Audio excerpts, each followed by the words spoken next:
Hi, this is Madam Pamita, and I hope you enjoy this clip from my Live Magic Q&A. If you'd like to see the full recording of the Live Magic Q&A, you can do so. All you have to do is be a part of my coven. And to do that, all you have to do is click the link below or go to patreon.com/Madam Pamita. I hope you become a part of my coven and enjoy this clip. Chandra has a question. Can a lodestone be used for more than one spell for yourself? Well, this is an interesting question because it is a tricky one.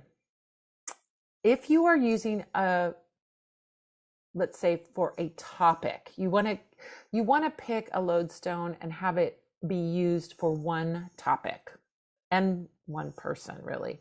So, for example, if I dedicate a lodestone and I dedicate it to drawing money toward me, I cannot reuse that lodestone for now a love spell. It's sort of like programmed for what it is that you programmed it for. If you programmed it for money, it's kind of like you're dedicating it to drawing money to you. If you are dedicating it to drawing a lover to you, like you're using two lodestones and you bring them together and one is you and one represents another person, you can't later decide, well, I'm going to now dedicate it to a new person. You have to get a new lodestone.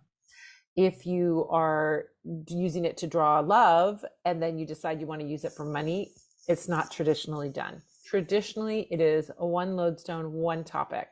So if you need to retire a lodestone, let's say you had a lodestone